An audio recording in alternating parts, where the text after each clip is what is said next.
Hi, good morning, everyone. Let's start.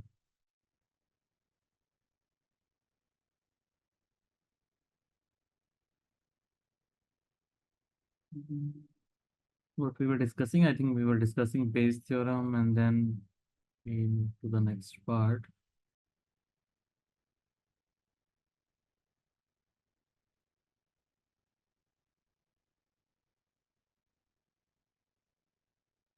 Yeah, so we were discussing this central limit theorem. So let's start from there. Okay. So what central limit theorem says is that if I will take a lot of samples from a population, then means of those samples will follow a normal distribution. I think I put a definition somewhere. Yeah, right. This one. So central limit theorem states that if you have a population with mean equal to mu, standard deviation equal to sigma, and you take sufficiently large number of samples, that is n is very big. Capital N is very big. Right? It says nothing about the small n. If you will take sufficiently large number of samples of any sample size, okay, if you will take sufficiently large number of samples of any sample size, then the means of those samples will follow a normal distribution, right? The averages that you will get from those samples will follow a normal distribution. Now, mean of that distribution will be equal to mu, and standard deviation of that distribution will be standard deviation of population divided by under root n. And what is n here? Sample size, right? I think last time we also discussed that why it is inversely proportional to the sample size. Because smaller the sample size, more is going to be the variation in the mean. Bigger the sample size, right? Smaller there is going to be variation in the mean. Okay. Does any one of you want to attempt to kind of explain? Let's say someone asks you in an interview, although no one will ask, but I'm just saying, let's say someone asks you in an interview that why it is inversely proportional. Can you explain it in your own words? Why it is standard deviation of central limit theorem is inversely proportional to the sample size?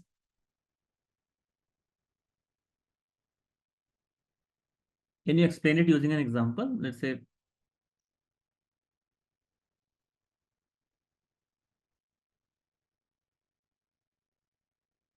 so if you remember what we did last time, right? Yeah, as the Last, sample size increases, the population will be more closer to the mean and the standard deviation is less. So if the sample size is more, the standard deviation is more. So we are dividing that with the square root of n. yes, I think your intent was right, but the words that you said was like little wrong. You said if the sample size will be more, there will be standard deviation will also be more, right? No. Which is yeah, but you said it that way. But yeah, Okay. I got it right. Yeah. Yeah. So if the sample size is more, the standard deviation will be less, Less. right? Good. And as the sample size increases, it becomes more close to the population, as you said, right? So there will be lesser chance that you will be getting values which are very extreme from the population mean. Correct. Right? So the example that we took was that let's say if we have a population and we take a sample size of 1 lakh, right? So it means that in each sample, if there are 1 lakh people, then it will be very close to what the population average is, that is 25,000. Right? In the same context, I have one doubt here. So how the mean is same for all of these curves? Like if you take for the green curve, the mean must be more than like it might be some 40,000 or 50,000. But is that a condition that we have to take that if the mean is the same as the population mean, then the standard deviation will be this by square root n? Is that the condition we have to take it or? No, it's not like it. So central limit theorem is more like experiment based. Okay. So what people did was that they conducted a lot of experiment and they realized that if there is a population and if you will take multiple samples from that population, right? then average will always follow a normal distribution. That is one thing. And second thing that they realized was that the mean of that normal distribution will always be equal to the mean of the population. Okay, so this always happens. It's not like something that we are assuming which will happen, right? If you will follow exactly what central limit theorem says, if you will follow this process, that if you will take a lot of samples from a population, then the means will always follow a normal distribution, and the and the mean of that normal distribution will be equal to the population mean. And that's why here I have taken all the distribution centered as 25,000 K. Sorry, 25,000. Okay. Why 25,000? Because this is what we assume to be the population mean. Okay. Okay. Okay, so it's not Yeah. like we are assuming this to be true and then we are commenting about this. No, whenever we will follow what central limit theorem is saying, we will always find mu equal to mu population, and central limit sigma is equal to sigma population divided by under root n. Okay.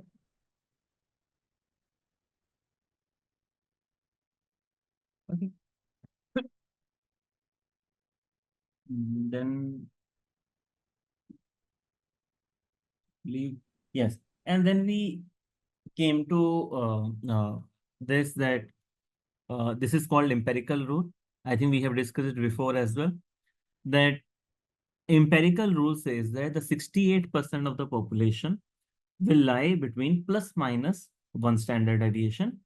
95% population will lie between plus minus two standard deviation, and 99.7% population will lie between plus minus three standard deviation. So this empirical rule now I can apply to central limit theorem. Why? Because central limit theorem distribution is also normal distribution. Now,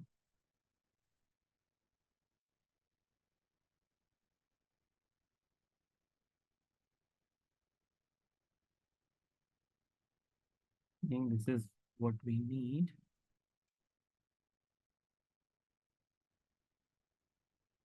Yeah, yeah.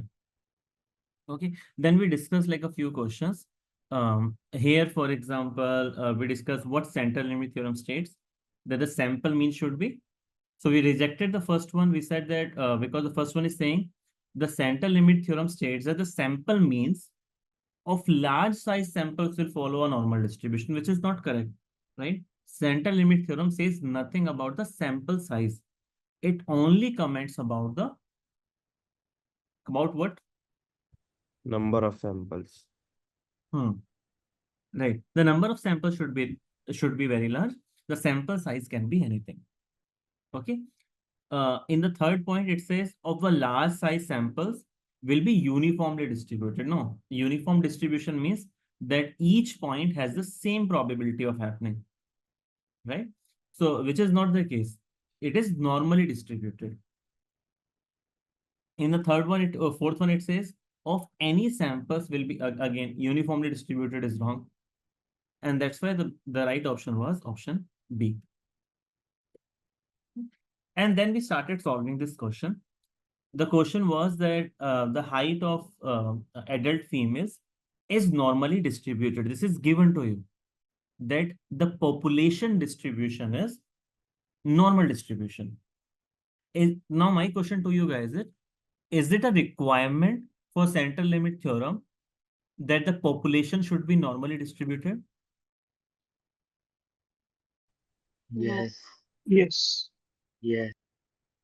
Yes or no? Yes. You remember Yes. that there was a link that I shared with you guys last time, in which there was a right skewed data, left skewed data, and then we were taking multiple samples from it. You remember that one, Yes. Yes. Yes. right? So, okay, let me go back to that link again. That link is present here in case you guys want to refer it later. Okay, let me open it.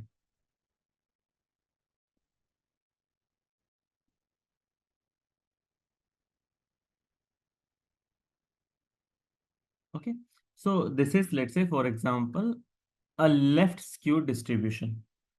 Okay, this is not a normal distribution. The population, let's say, looks like this. And the population mean is 297 and the population standard deviation is 97, right? If I will take multiple samples of sample size 100, right? Let's see if it is following a normal distribution or not. It is following a normal distribution, right? So this is a population which is definitely not a normally distributed, but when we are taking multiple samples from it, it is making the averages of those samples are following a normal distribution where the mean is equal to population mean, and standard deviation, if you look at it, the standard deviation of population divided by under root n. Under root n will be 100. Yes, under root 100 will be 10. So 97 divided by 10, around 9.7 it should be. Right? So it is not a requirement of central limit theorem that the populations should be normally distributed. It is not a requirement. Okay, that's why here in the question it was specifically mentioned to you. Okay, that it is here, it is normally distributed, although it is not a requirement. Is it clear to everyone? Yes.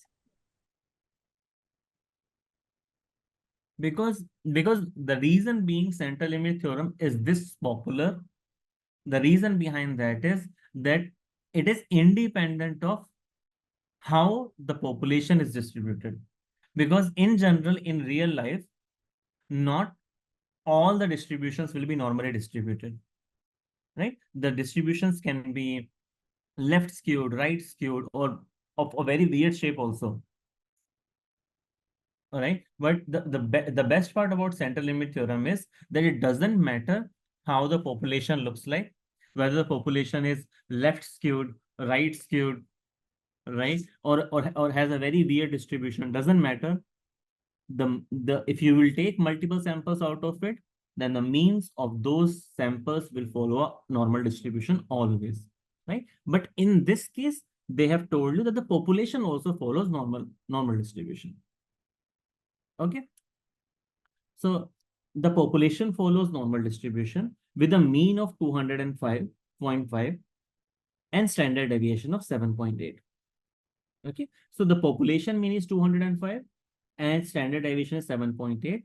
The first question is find the probability that an individual distance, okay, I'm not talking about samples, I'm not talking about sample mean. It is saying that find the probability that the individual distance is greater than 215. So what I did, I first made a normal distribution. Why I'm making a normal distribution? Because it is mentioned in the question itself that it is a normal distribution. Okay, so if I will make a normal distribution, mean is at 205.5, standard deviation of 7.8. So what I will do, 205.5 plus 7.8, then plus 7.8, plus 7.8, similarly minus 7.8, minus 7.8, minus 7.8, right? So I can create this normal distribution. And then it is asking me what is the probability that the individual score or individual height is greater than 215. 215 is somewhere here. What is the probability of this shaded region? How do we find the probability in case of normal distribution? Using what? Using Z-score. Z-score. Using Z-score. What is the definition of Z-score? What is Z-score? Is someone asking?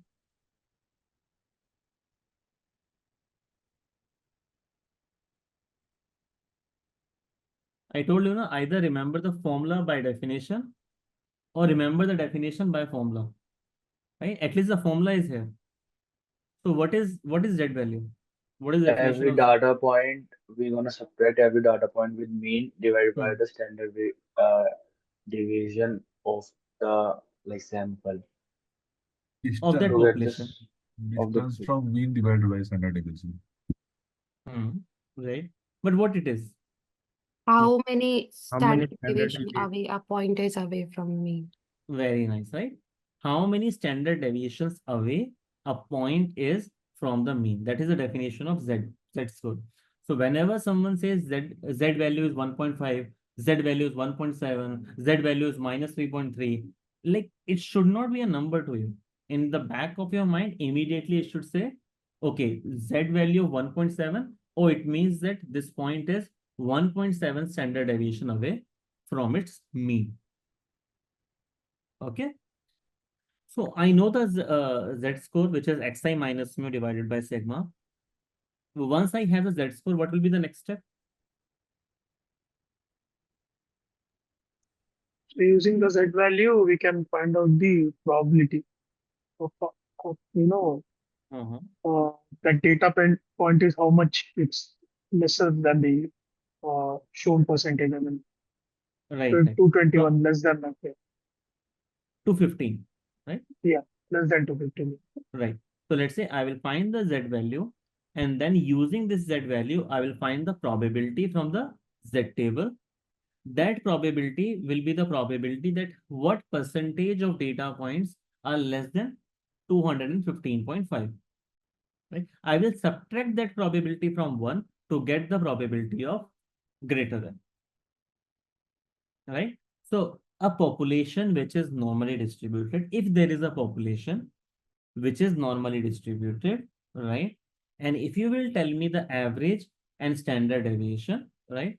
Then for a given point, I can tell you what percentage of the population will be greater than that. Okay. So for example, in this case, we are saying that around 10% population will have height more than 215. So this is all about population. We have not talked about central limit theorem at all, because central limit theorem deals with samples. It doesn't deal with population. So the first question was not of central limit theorem, right? The second question is about central limit theorem. What is second question? Second question is, right? Second question is, find the probability that mean for 20 randomly selected distances, or we will say height, right? Just for the, to make it easy to understand. Find the probability that the mean for 20 randomly selected, let's say female, instead of calling it selected distances, find the probability that the mean for 20 randomly selected female height is greater than 203.7. So if you look at it now, it is talking about average of a sample, right? If I will take a random sample of 20 female, right? What is the probability that their average height, again, right? It is talking about the average of those 20 randomly selected female. So what is the probability that the average height for those 20 randomly selected females will be greater than 203.7? Okay. So before I can, like, this question is similar to the previous question. But the only thing is that here, this distribution that you see over here, this is the distribution of population. This is a population distribution.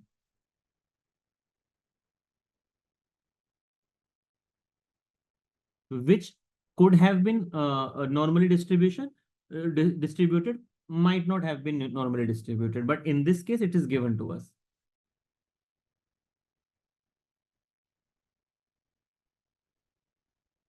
All right. This is a central limit theorem distribution. This is a CLT distribution, central limit theorem distribution. So what we will do, let's see, central limit theorem, again I will repeat it. Central limit theorem says that if you will take multiple samples from a population, large number of samples from a population, then the means of those samples will follow a normal distribution. This is a law, right? This will always happen. What is the benefit of knowing something that it is a law? The benefit of that is that I need not to do it. I know that it will happen. So I need not to do it myself all the time, right? So it means that I can create this distribution. I can create this distribution because I know that if I will take multiple samples, then this distribution will come 100% of the time. Okay. it means that I need not to take multiple samples. I can create this distribution anyway. Because I know if I will do, I will fall, I'll get this I will get this distribution. So there is no need to kind of do it as such. Right? So what I will do is I will make a distribution that if I had taken multiple samples of sample size 20, all right. Let me create a copy of it actually.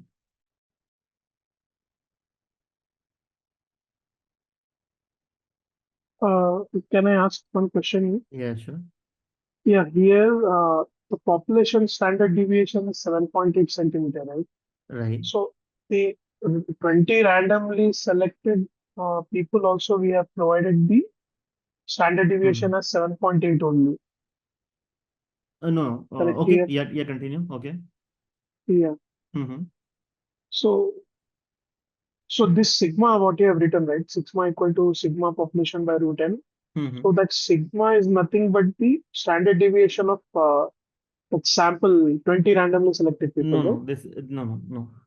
This sigma is of population only. It doesn't matter what was the sigma of these 20 people. Okay. This 7.8. Right. Okay. So this 7.8 is the population standard deviation. Doesn't matter what was the standard deviation of this 20 randomly people. Okay, but in the here formula, sigma equal to sigma population by square root of n. That sigma is the standard deviation of 20 randomly selected people. Right? No.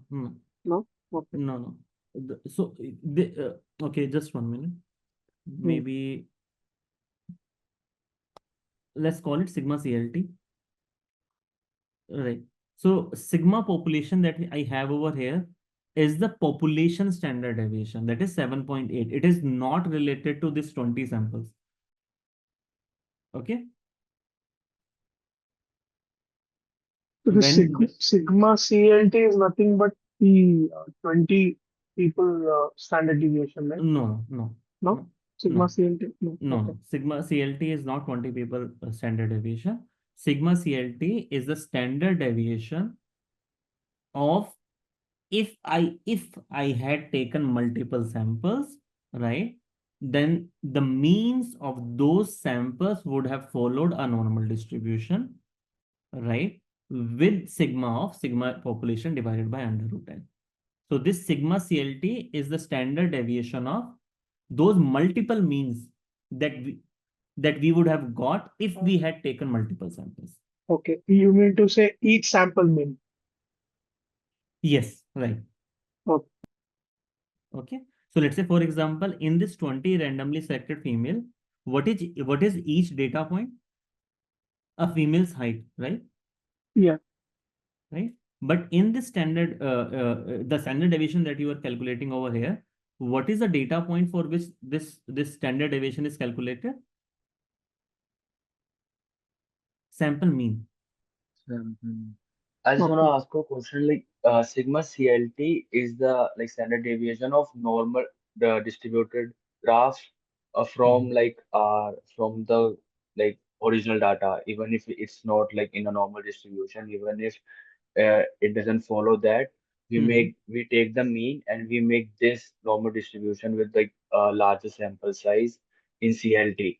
Like it doesn't matter the real distribution of the like what I got from this. Like it doesn't matter in CLT that the original distribution of the data, but we take it in a larger values, we make it in a normal distribution, and sigma CLT is like standard deviation of that normal deviation graph.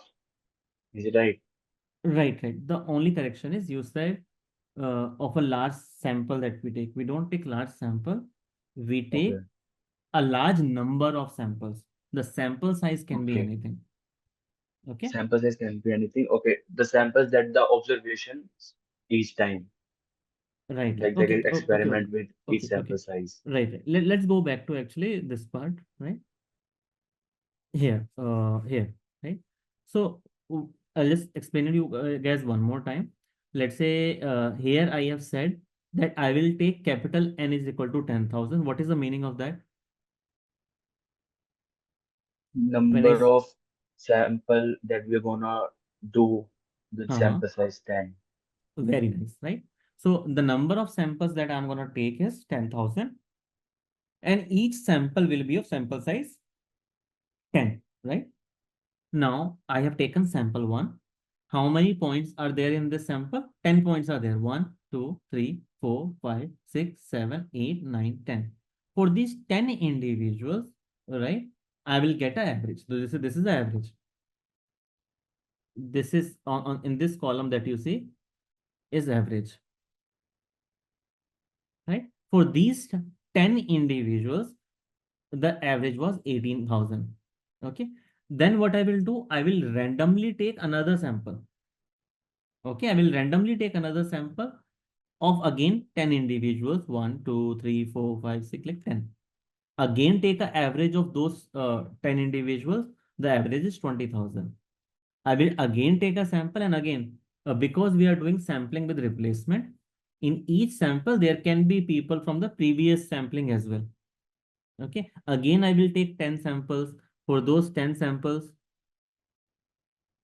I will get some average, right? Similarly, I will do this sampling 10,000 times. Okay, so how many averages now I will get? 10,000. 10,000. 10,000 averages I will get, right? Yeah. So now if I will have an Excel, right, in a column, 10,000 data points will be there, right? Yes. Yes. And now for those 10,000 data points, can I calculate an average? Let's say, for example, Definitely. right? Let me just. Okay, so for those 10,000 data points, I will be able to calculate an average. What is that average will be called?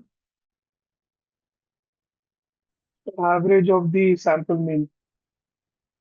That average will be called, yes, the average of the sample means, or we will call it uh, mu CLT, right? The average of the central limit theorem. Okay. Okay. And what will be the standard deviation of that 10,000 points will be called? Sigma CLT. Sigma CLT, right? Now, the people have seen, right, that the averages that you will get for those 10,000 averages, right? So it is the average of average. Okay. So the average that you will get for those 10,000 data points will be equal to the population average. Okay. That is first thing. Second thing is the standard deviation of those 10,000 data points or those 10,000 averages will be equal to the standard deviation of population divided by under root n, where n is what? The sample size. For example, in this case, it will be under root 10. Sigma CLT can be can be found by using the normal formula, right? Like by using those 10,000 average means for each data point. Right? We can, right? Exactly. Yes. Okay. Okay. Right? But that will come out exactly equal to sigma population divided by under root n. Right? So you are right. Like you can calculate it from those 10,000 points as well using the standard deviation formula, which is xi minus mu square divided by. Divided by And n. minus 1. Right. And that's under root of that, right? So you can calculate it that way also, or you can calculate it using simple sigma population divided by under root n. Both will give you the same answer. Here the sigma means the distance from the mean, right? Sigma is the average distance from the mean. Yes.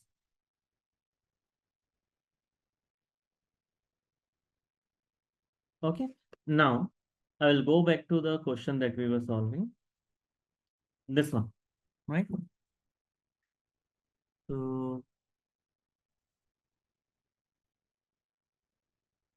I have a doubt like how the sigma value help us, like mean means we get to know the what the average. How sigma value help?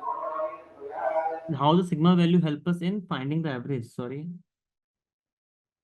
like generally, like Hmm. how it helps, like calculation part or in the generally.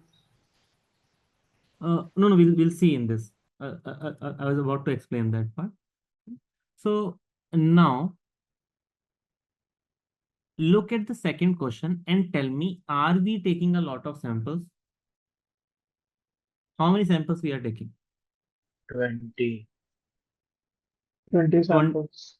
20 samples we are taking. No, 20 size. 20 is the size here. The sample. Sample Right. size. Right. So n, small n is equal to 20. And at least in this, what is the capital N? It's 1. Capital N is 1, right? Capital N is what? Capital N is the number of samples that you are taking. Number of samples is only 1, right? So why I'm drawing this thing? Why I'm drawing this thing? Because this is only true for multiple samples, right? Okay. So that's the whole point actually. That's the whole point. I'm just saying that, okay, let me write it down. Okay, if I had taken, okay, if I had taken, and here the main part is this if. I am not taking multiple samples. I'm just saying ki if I had taken multiple samples from above population,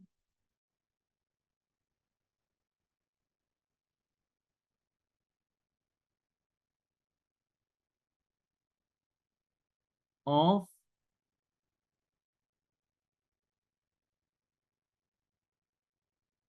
sample size 20, if I had taken multiple samples from this population of sample size 20, then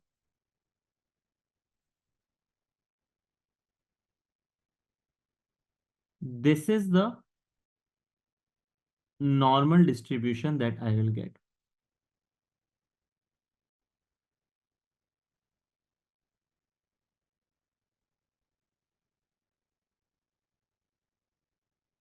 Okay. When I say this, I mean this one. Right? This is the normal distribution that I will get. Okay, if I will take multiple samples, but I'm not taking. Why I'm not taking multiple samples? Any reason? Do you know why I'm not taking multiple samples? Because there is no need for doing that. I know that if I will take, this is the curve that I will get. When you know that after taking multiple samples, I will definitely get this curve. There is no need for me to kind of take multiple samples and then create this curve. You got my point? If you already know the answer, right, why you will do the whole exercise again and again? I know that if I will take multiple samples, this is the curve that I will get. So it means that there is no need for me to take the multiple samples. I can directly create this curve. Right? So it means that if I had taken those, if I had repeated this experiment multiple times, then the averages will follow this normal distribution. So instead of doing the experiment, I will just directly create the curve. Because if I will do the experiment, this is exactly the curve that I will be getting. Okay. Now the question says that find the probability that the mean for these 20 randomly selected female height is greater than 203.7. 203.7 is what? Left side of our mean. Yeah, here, right? It is 203.7. So it is asking you what is the probability that you will get a mean greater than this. If it is for 20 individuals, all I have to do is find the probability for greater than, which we did last time. So we know that the standard deviation for this is 1.74. Mu is 205.5. So what we did, we find out the Z value first. We got the Z value as minus 1.03. Corresponding to the Z value, we calculated the P value. Because it is asking for probability greater than, we did 1 minus P. So there's a 85% chance, okay, there is a 85% chance that if I will randomly select 20 girls out of the population, then the average will come out to be greater than 203.7. Okay.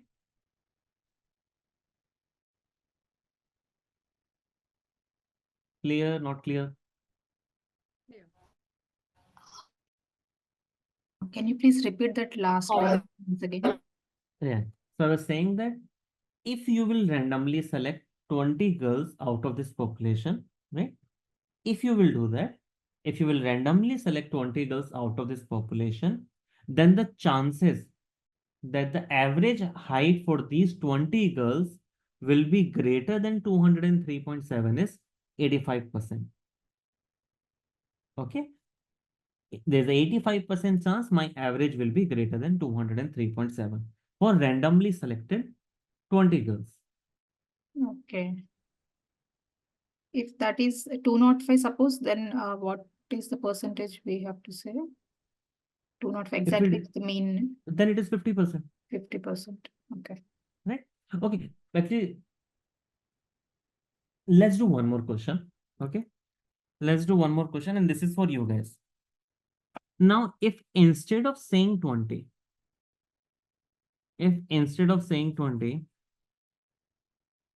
let's say hypothetically, I hope you guys have your pen, pencil, notebook with you. If not, I will give you 2 minutes before I will explain the question. Okay, before explaining it, I'm giving you 2 minutes. Please go grab a pen and a notebook. Then I will tell you the question. Please try to solve it with me. Okay. Yeah, so I'm not explaining the question for the next 2 minutes. Yeah, we'll discuss after 2 minutes for sure. Okay.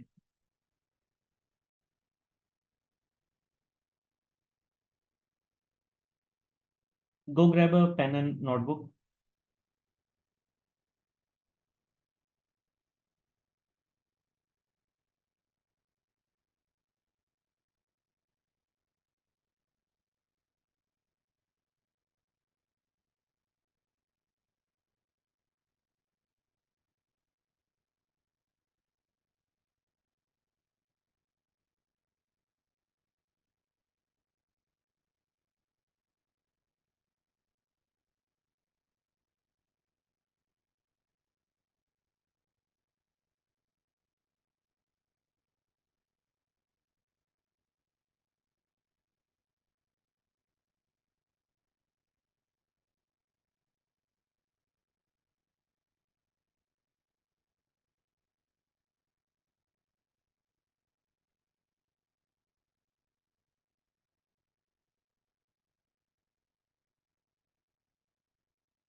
Okay. Yeah, you were asking about.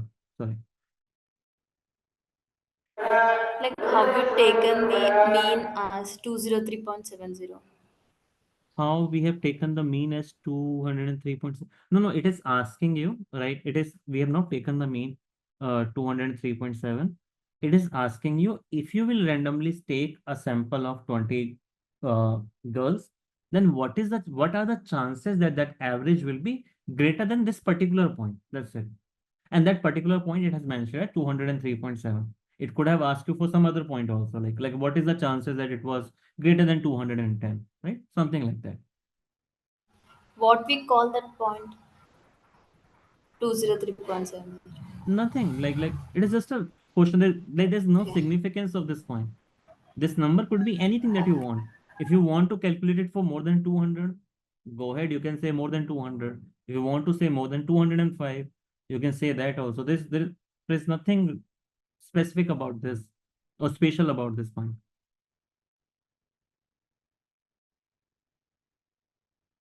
Okay, now my question is, okay, my question is very simple.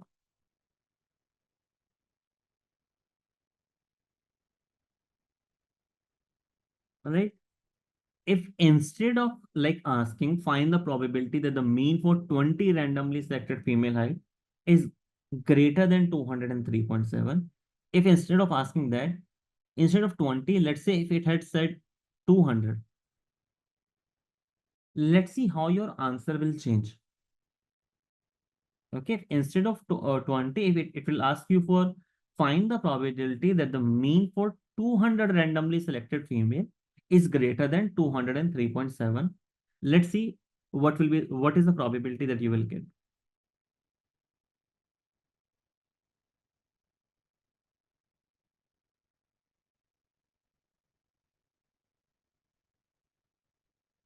Okay, solve it yourself first and then I will solve it.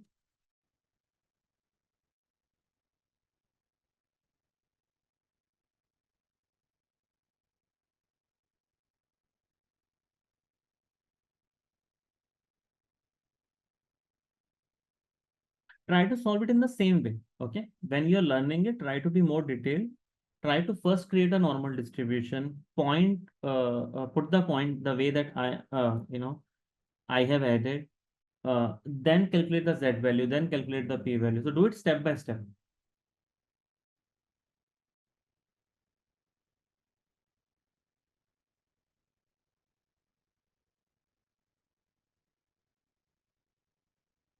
So do we have to solve the second part for 200 randomly selected distances, Yes, right? right, yes.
Okay. The first thing that I will do is, I know that mu CLT is equal to mu population, and sigma CLT is equal to sigma population divided by under root n. Now, so mu CLT will be equal to 205.5. So this is 205.5. Sigma CLT equal to sigma population divided by under root n, means it should be 7.8 divided by under root 200. So I am assuming that it will be 0.17.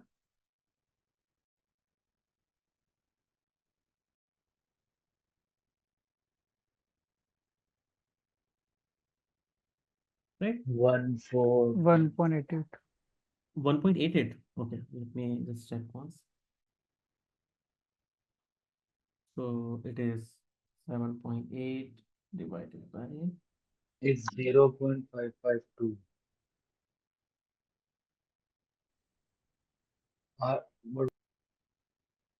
Okay, is it 0.55? Oh, I'm getting the Yes, same. 0.5. Okay, thank you. 0.55. Okay, now, so this is 205.5. Let's, for simplicity's sake, we'll keep it 0.5. Okay, so this will become 206. This will become 206.5, and then 207. Similarly, on the reverse side, it will become 205, 204.5, 204.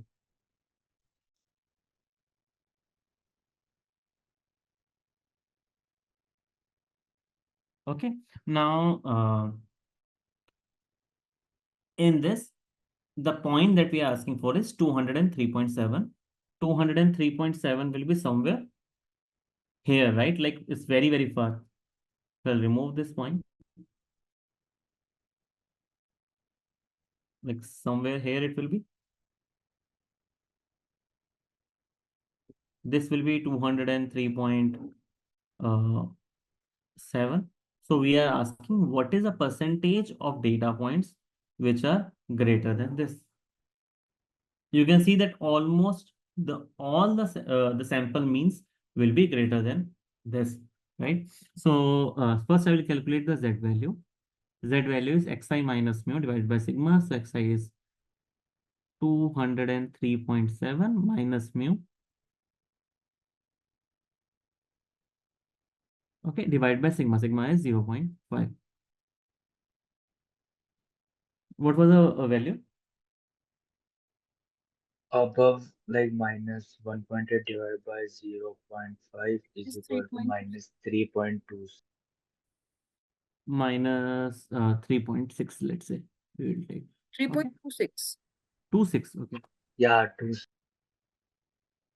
3.26. What we will do next is we will go to Z table.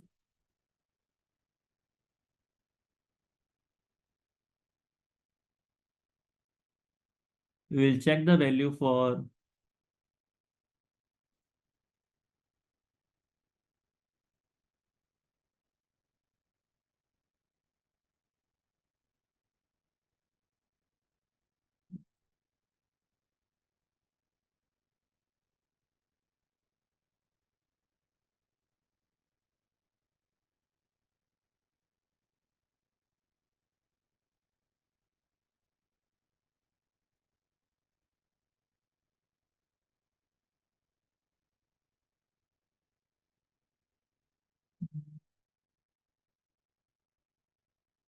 what happened to this website.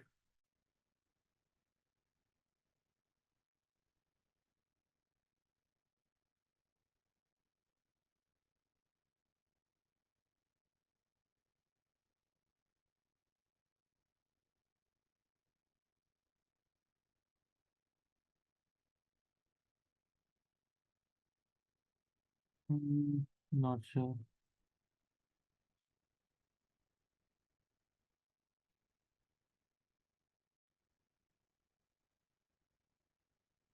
Okay, this is right.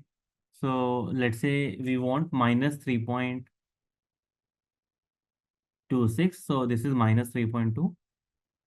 Minus 3.26 is 0.006.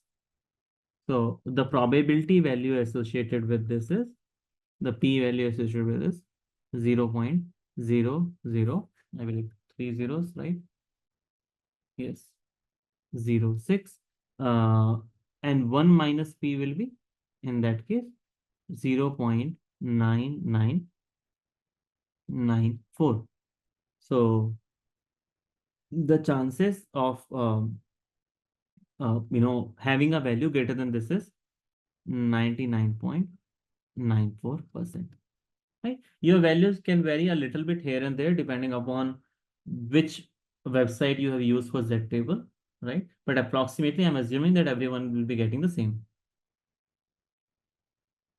So Is that this correct? happened because like we just increases the sample size, and because of that, the probability is gonna increase. Is that like Right, right, that's what I got.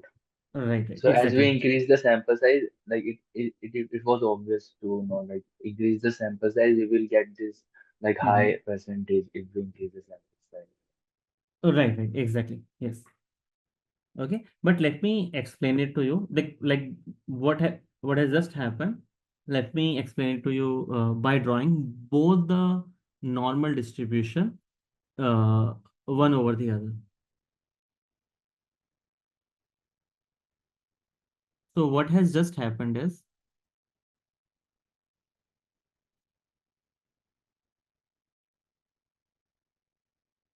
I will try to draw it as good as I can. So this is okay. 202. Okay, just bear with me for some time. It is 205.5, and let's say we are incrementing by 0.5. Okay, so this will be 206.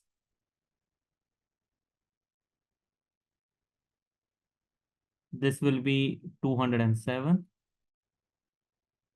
This will be 208.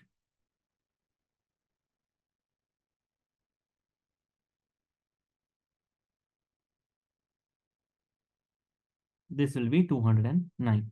Similarly, on this side, this will be, sure, this is 6.5, 7.5, 8.5, 9.5. Similarly, this is 204.5,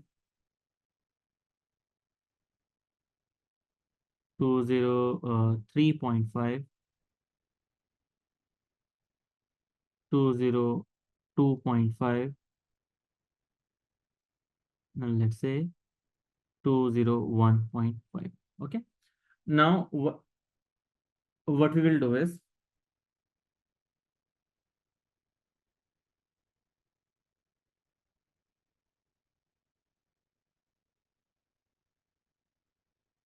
we'll first try to mark a few things, right? Let's say the question talks about 203.7. So let's mark that. Where is 203.7? 203.7 will be somewhere here.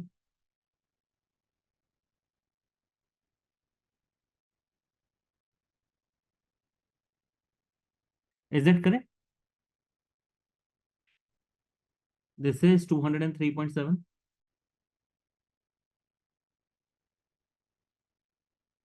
Okay. Then the other thing is the mean. Mean is on this side, 205.5. This is the population mean.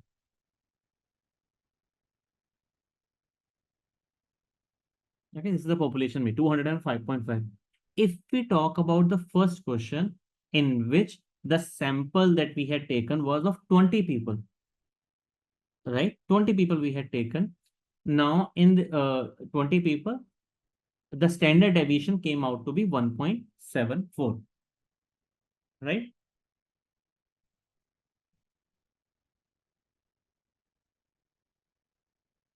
Let's draw this distribution on this graph.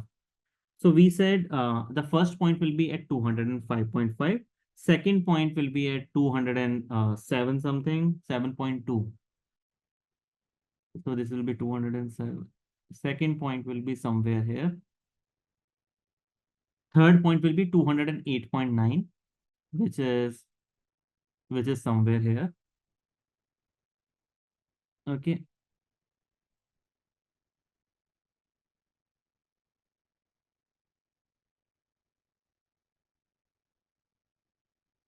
Okay, I'm just saying that I'll try to draw it as good as I can, but let's see. The other point was 203.8. This is 203.8. Okay, so this is 204. Yeah, somewhere here. 203.8. And another one was 202 approximate.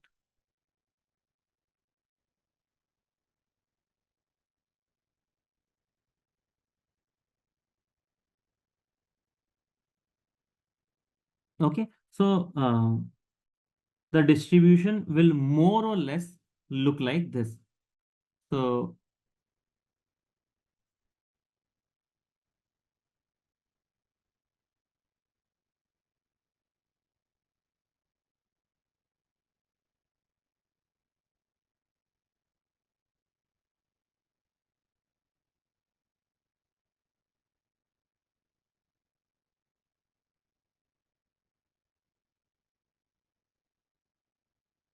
okay, the distribution will more or less look like this.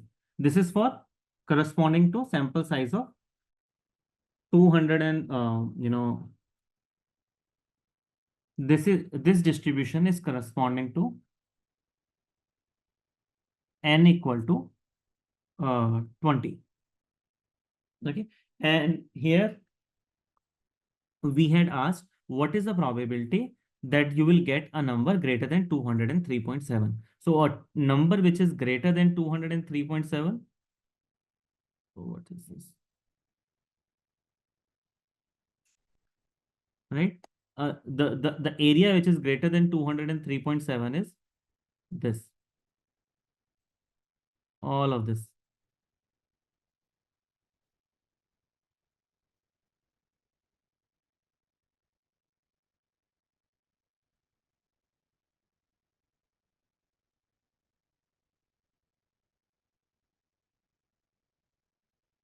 And this was how much?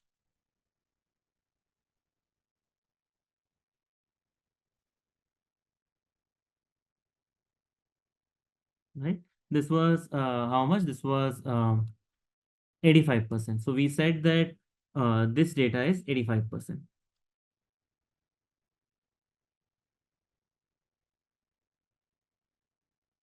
Okay.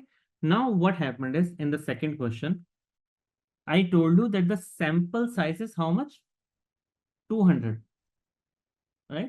The sample size is 200. So what I will do is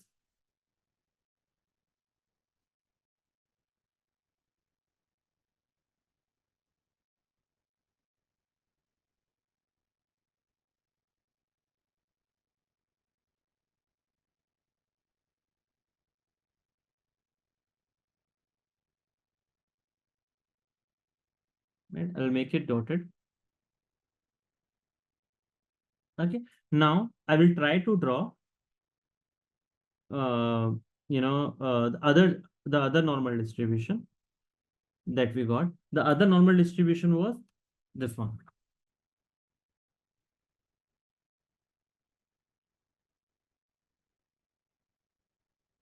Okay, so it had the standard deviation of 0.5. It means that in this one, the mean will remain at 205.5. It will be at this only. The mean here is here only. The first standard deviation is 206. That is here.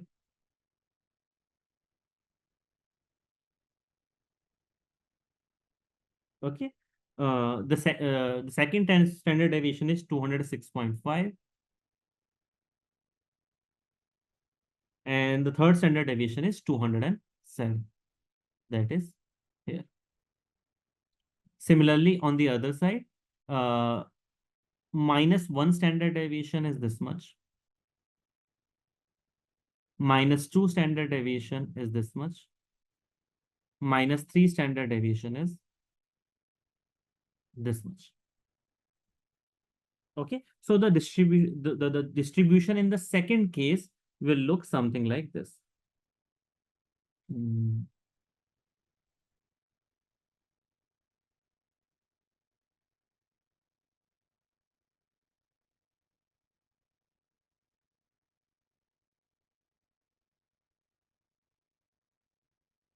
Okay, in the second case, the distribution is looking something like this.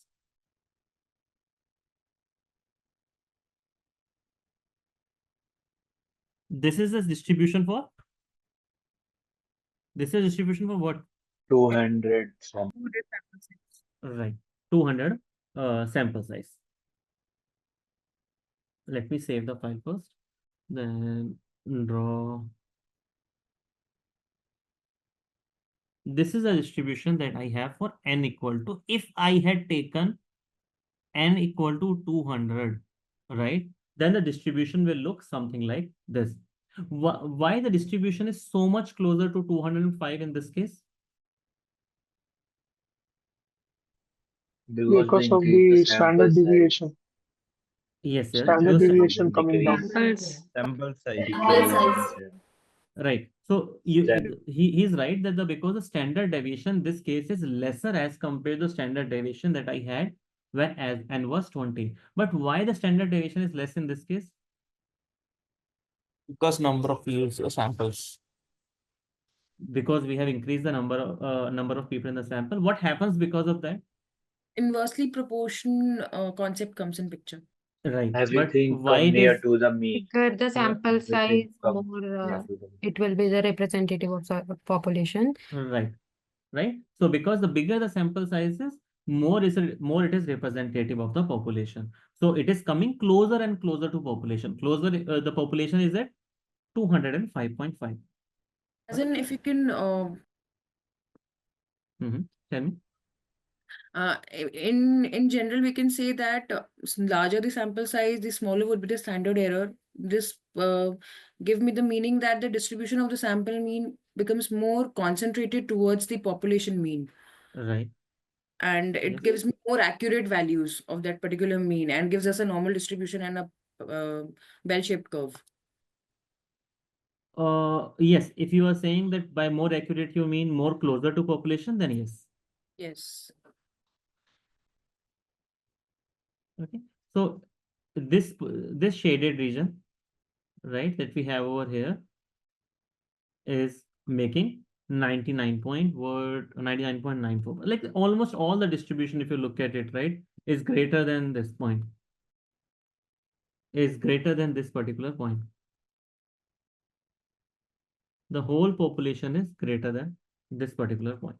That is 99.7%.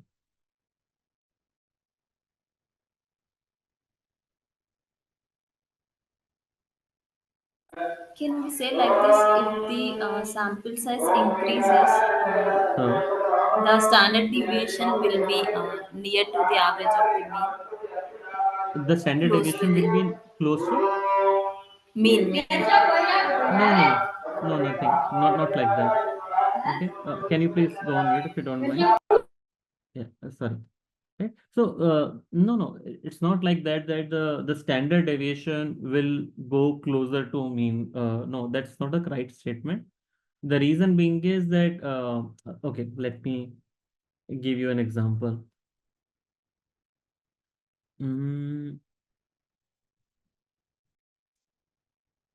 I'll draw a very rough curve.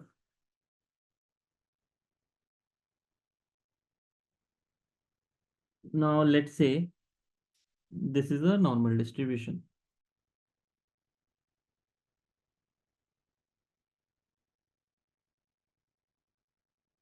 This is another normal distribution. This is another normal distribution.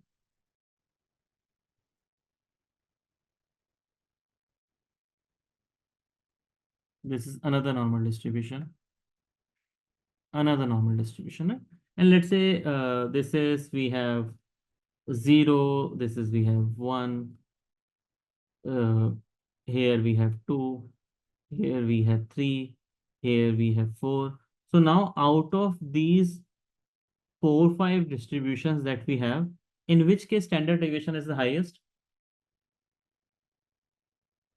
What is the mean? First, like Let's say the first one, the everything mean is 0, second one mean is 1, mean is 2, mean is 3, mean is 4. In which case standard deviation is the highest? It is all same. for 0 mean, the fourth one has the like highest standard deviation. That is not correct, right? The reason being is, what is standard deviation tells me? Standard deviation tells me how much distributed the data is. Don't you think that all the data points are equally distributed in all of these cases?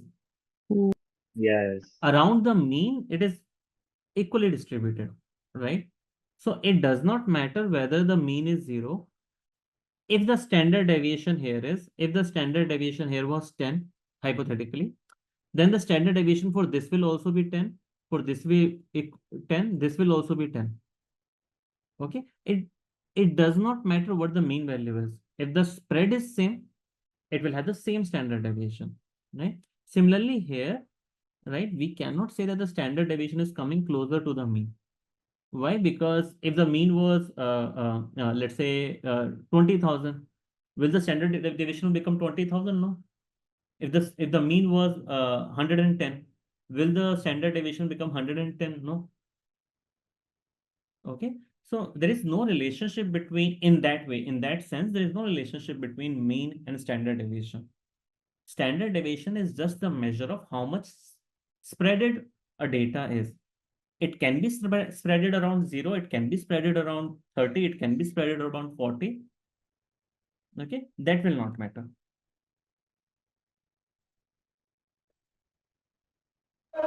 I'm disconnected from the call. Can you explain how we got these points using sigma 206, 207? This one, this came from the previous distribution. Here the standard deviation came out to be 0.5. So the blue curve that I have made, you can check the data points. It is similar to this one. 205, 206, 206.5, 207. There's a 0.5 difference. Exactly the same I have tried to replicate here. Right? So see the learning from this particular exercise, like these 4 slides is, if you look at the point 203.7, it is not moving. It is still, the 203.7 is here. In the next slide also 203.7 is here. In the next slide also 203.7 is here. That is not changing. What is changing?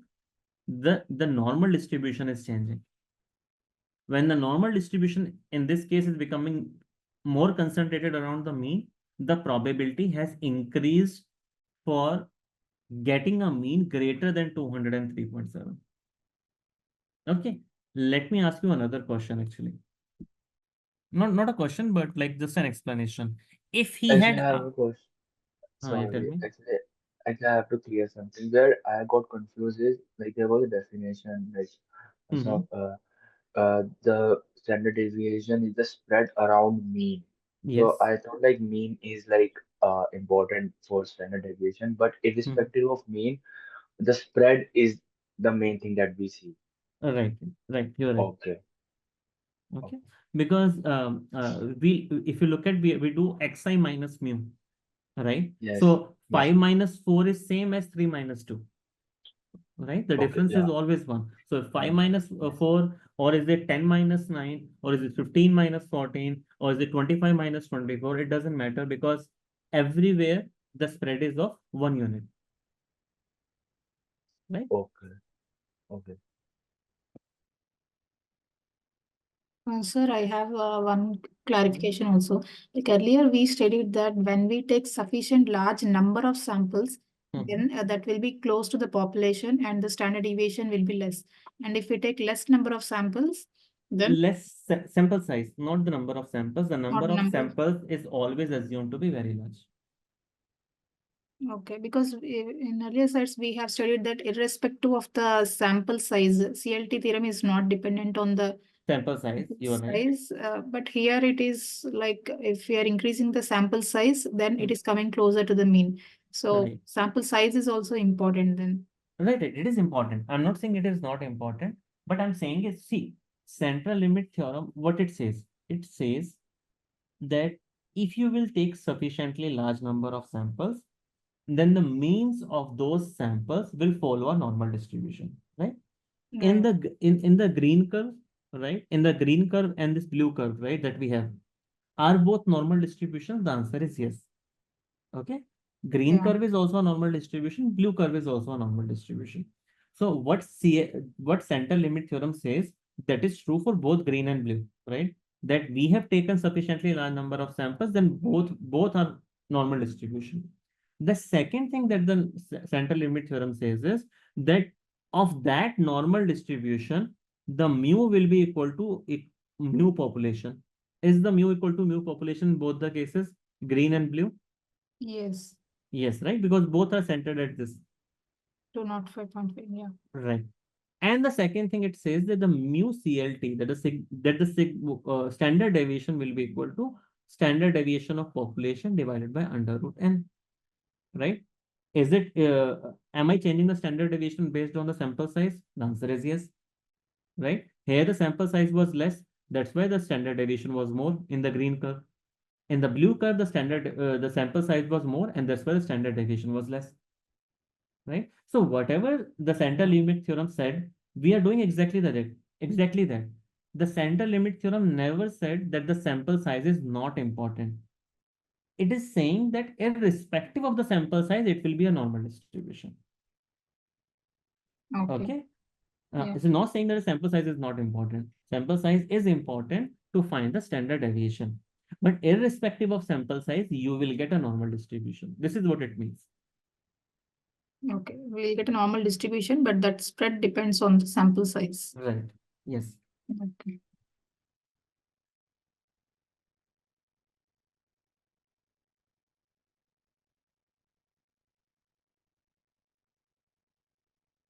Okay, any question? In the graph for the left side, we do minus 0.5. Where, sorry? Here, this 204.5, 203.5, these values. Right, yeah. So yeah, we have done, we have subtracted 1.5, yes. Okay. Okay, the x-axis is like that, 205.5, then 205, 206.5, 207, 207.5, 208, 208.5, yes.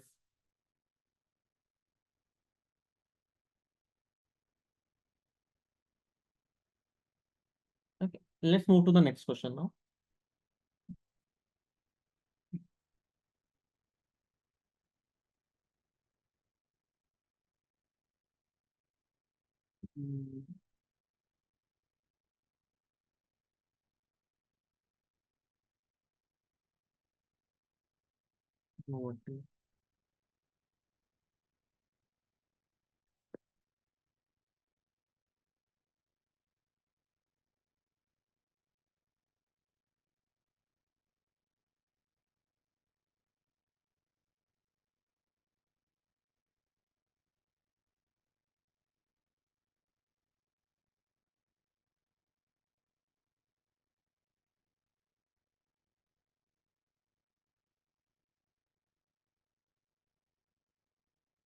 Okay, next, let's do this question.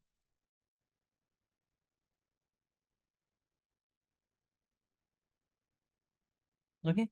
I think SNAP benefit is nothing but anyone who is unemployed, right? Let's say, for example, in US, in European countries, anyone is unemployed, they provide them some financial help.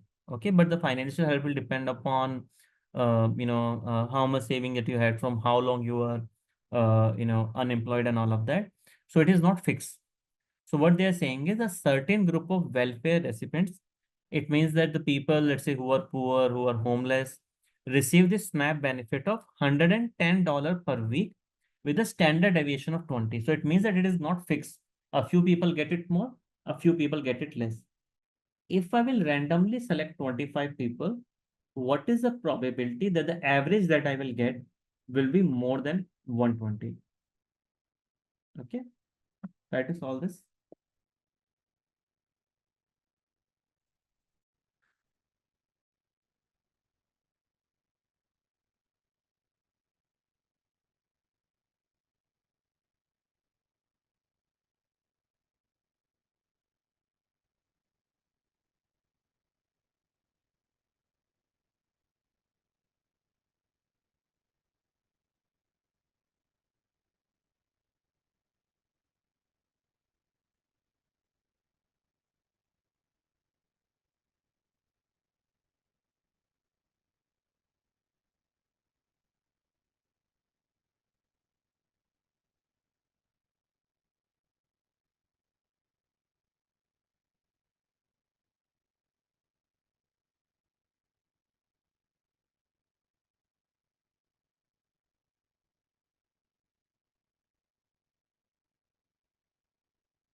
Yeah, let's solve this question. Then after that, we will take a break of follow. Okay.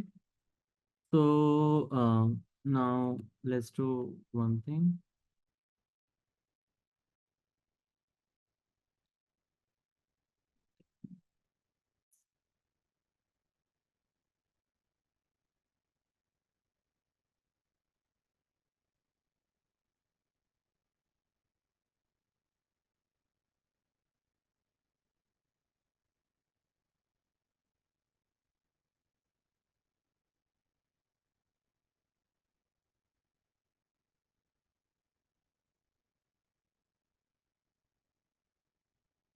Yeah. So it is saying, first of all, what is mu population? What is mu CLT is equal to mu population, which is equal to 110. Sigma CLT is equal to sigma population divided by under root n.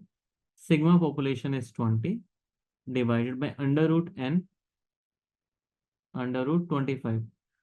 So I'm assuming it will come out to be 4. Right? So this will be 110. This will become 114, 118. This will be 106.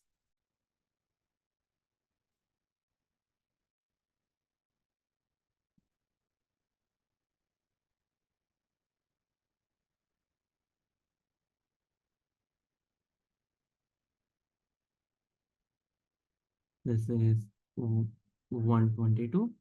This is 102. This is 98. So it is asking you what is the probability that the average will come out to be greater than 120. 120 is somewhere here. How come you guys are getting 62%? This looks very This area looks very small to me. 0.01%. 0.62% I got. 0.07%. 0.06. It is 0.62% it is. Okay. Not 62%, then it is 0.62%, right? Yes, it's 0.6, very minimal. Okay. So Z value will be equal to xi minus mu divided by sigma. What is xi here?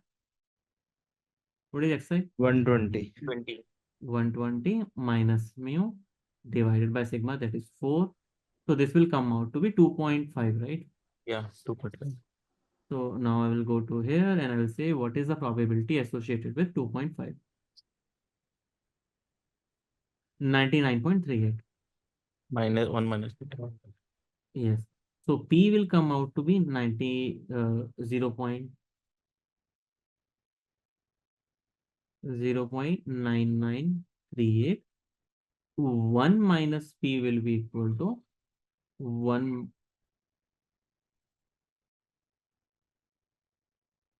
0.00, you guys said 62, right?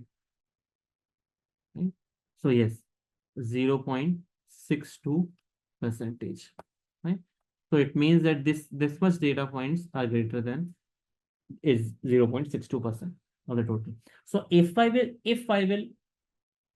take a sample of 25 people, then the chances that I will get an average greater than 120 will be only 0.62%.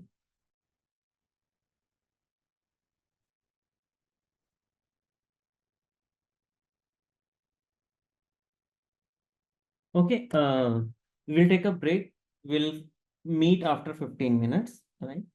After that, we will start with hypothesis testing, right? So if you have understood Central Limit Theorem nicely, right, then the hypothesis testing will be comparatively easy for you.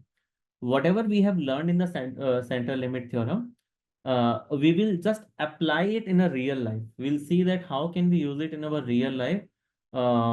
Actually, before that, maybe we'll learn one more concept, and after that we will do hypothesis testing. Okay, we will see that how can we apply whatever the learning that we had from Central Limit Theorem in uh, real world.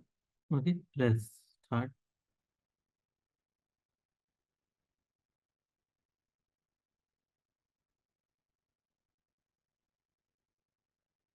Just 1 minute.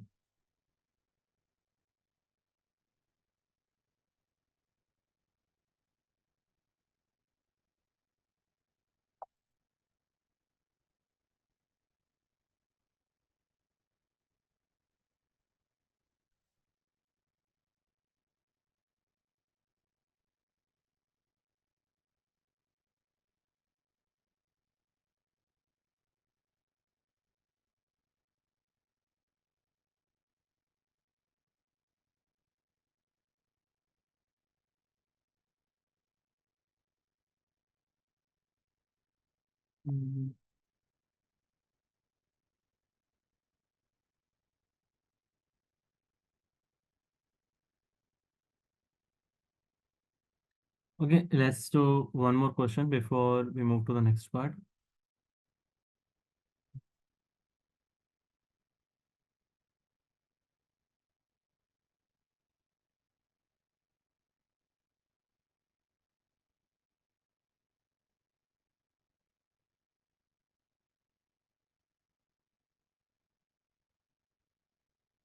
Okay, let's solve this one.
Okay. Now in this one, for example, what is happening is very nice. The answer is A. Right? For certain type of computers, the length time for charging battery has a mean of 50 hours. So it means that mu population is 50 and standard deviation of 4 hours. So it means the standard deviation of population is 4. Assuming length of charging time is normally distributed. It's saying that the population is normally distributed. It is telling you, although not needed, but still it is telling you population is normally distributed. Find that the length of battery charging time of 49 computers. So N is 49 computers is over 5.51.5. Okay. So very simple. We will first calculate sigma CLT, mu CLT, which is equal to mu population, which is equal to 50. Then sigma CLT, which is equal to sigma population divided by under root n. Sigma population is 50. Oh, sorry, my bad. Sigma population is 4 divided by under root 49, which is 7. So 4 by 7. Okay. So it will be 0.57, right? Then I will calculate Z, which is nothing but xi minus mu divided by sigma. Xi is your 51.5 minus mu, that is 50, divided by sigma, that is, let's keep it as 4/7 only. So 3 by 2, 7 by 4, that is 21 by 8, that is 0.2, then 5, 50, 0.26 approximately, right? So the probability associated with 0.26 is 0.2, 0.26 is 0.6026. But Tell me. how 21 by 8 be 21 by 8 will be something around. Oh, yeah, right. It's It will be 2.6315. 2.6, my bad, right? So P is for 2.63, 2.60, 601, 602, and let's say 9957, 0.9957, and because it is talking about greater than, so I will subtract 1 from it, 0.9957, which will be approximately equal to 0.00, I believe, right, 43 only, yes, which is A.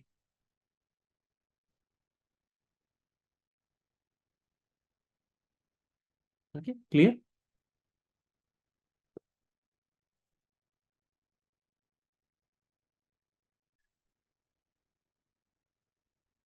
Okay, now let's learn a new concept. The concept is t distribution. Okay, so what happens is that in central limit theorem, we'll expand central limit theorem a little bit, extend the central limit theorem a little bit.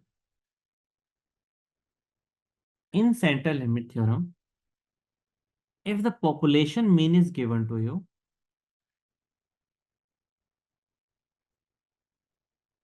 if the population mean is known, it is given to you. Okay. Then obviously we will use it as it is. We will say that mu CLT is going to be equal to mu population. Okay, if the population mean is given to you, then this is what you will do. If the population mean is not given to you, let's say the population mean is unknown. Okay, if it is not given to you, then you will make an approximation. Okay, what is that approximation?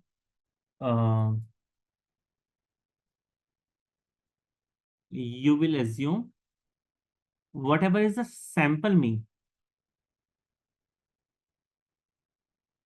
Whatever is the sample mean, that is the population mean. Okay, same goes for standard deviation also. Let's say in sometimes what happens is that the standard deviation is not given to you.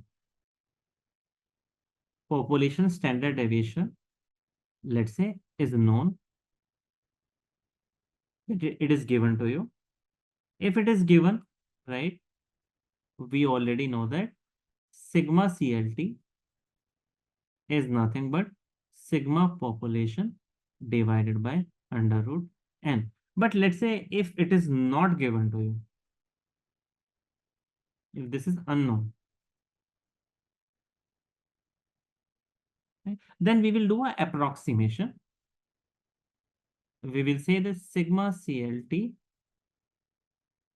whatever the sample you have taken, that you will use. Okay. And the main thing to remember is that this is not exact. These two are not same. This is an approximation that I'm doing.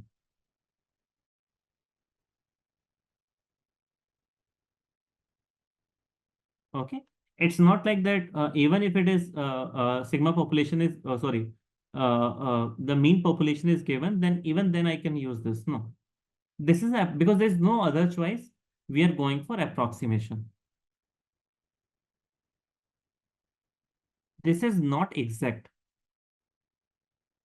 This is the approximation that you are doing. What is the meaning of approximation here, right? The approximation is that it is not an exact value, right?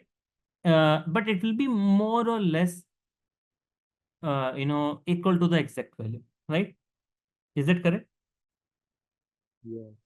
Right? This is what I mean by approximation here, right? That it is not an exact value, but because we don't have any other choice, right? We are taking an approximation which will take us closer to the approximate value, right? So it means that whenever there is an approximation, there is some error associated, right? Approximation is not the exact value, which also means that if it is not an exact value, there is some error associated with it. Okay. To counter that error, we use t-distribution. Okay. Let me write it down first and then I will explain.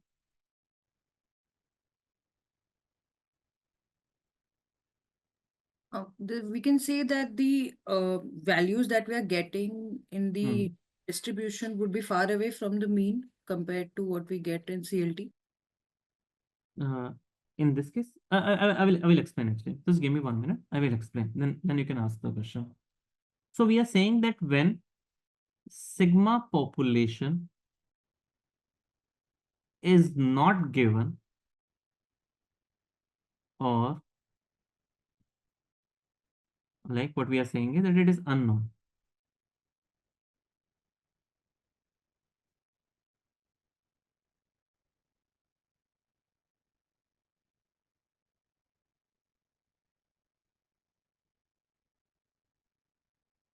Then we assume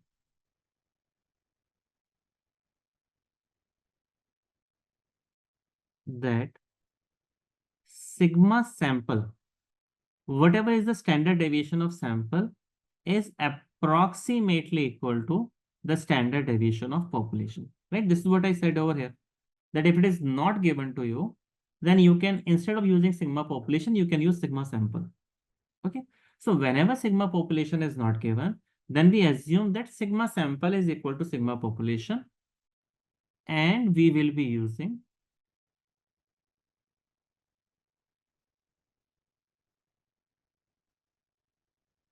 sigma CLT is equal to sigma sample divided by under root n. Okay, but there is a problem. But as this is an approximation,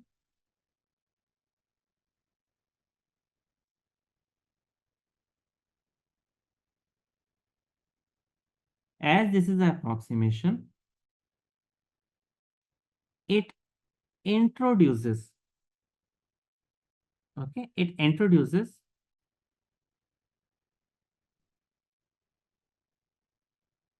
some error in our calculation.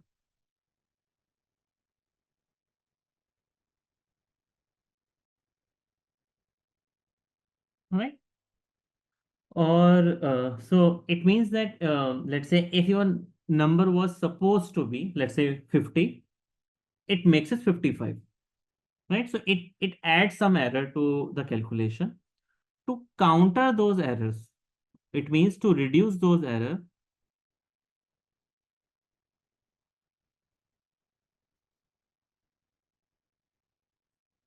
we use t distribution instead of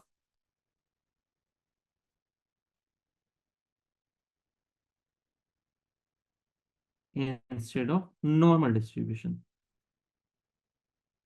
Again, I will explain. All right. A normal distribution here means Z distribution.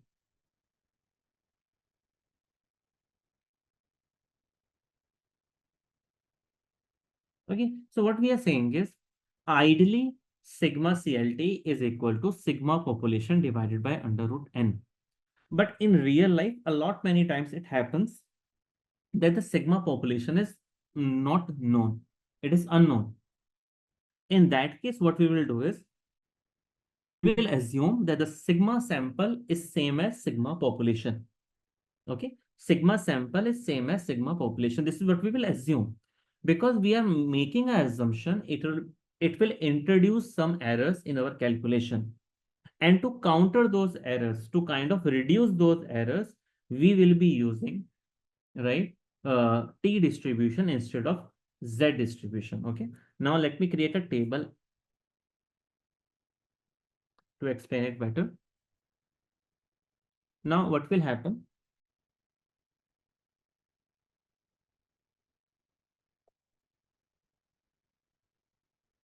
If standard deviation is known, then you will use Z distribution.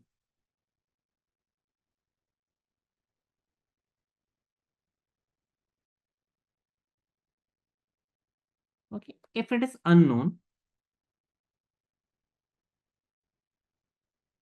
that it is not given, in that case, you will use what? T distribution. T distribution, right? Just like you have a Z table, you have a T table. As simple as that. And why we are using T distribution? To reduce the error. Which error we are reducing? The errors which are coming because of our assumption. What assumption we have made? We have made an assumption that a sigma sample, the standard deviation of the sample is same as standard deviation of population. Why we have made that assumption? Because there is no other way. Because the standard deviation of population was not given to us. Okay, I will just add one more thing over here. The sample size. If the sample size, not the number of sample is always very large. If the sample size is less than 30, then I will keep using T distribution.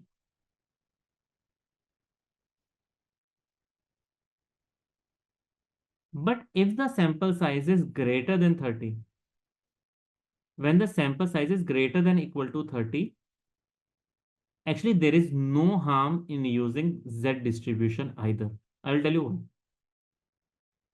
The reason is that when n is greater than 30, then whatever the value, the probability value that you will get from T distribution, that will exactly be the same as what you will get from Z distribution. Okay, I will explain more. So in Z distribution, when you look at the Z table, what are the different things that you look at in the Z table? The Z value, right? The first decimal place and the second decimal place. That's it. Do you agree? When you are looking for a probability, if I will just give you a Z score, let's say if I will say that the Z score is minus 1.73, can you calculate probability associated with it? Yes or no? Yes. We can, right? When I told you that the Z is minus 1.73, did you ask me what was the sample size before calculating the probability? No, right? No. In the No, Z because table, in the Z table, do we check what is the sample size before calculating the probability? No. Once you have the Z value, you will go to the Z table and see what is the probability associated with it. Okay. But the T table is not like that. Okay. T table is dependent on the sample size. Okay. So if my T value is like, if my, let's say, for example, my Z value is 1.73, I will get a probability associated with it. Hypothetically, let's say 0.34. But when someone will tell, like if someone will tell me that your T value is minus 1.73, okay, and if you look at the T table, you will realize that it will also ask you what is the value of N, because if N is equal to 5, it might say that the probability is 0.16. If N is equal to, let's say, 10, it might say that the probability is 0.19. If, let's say, N is equal to 13, it might say that the probability is 0.25. Right? For different value of N, the same T value can give you a different probability. Okay? But when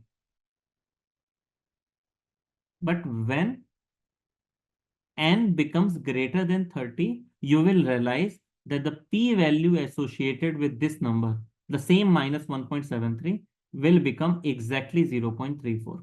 I'm just taking these values as an example. Okay?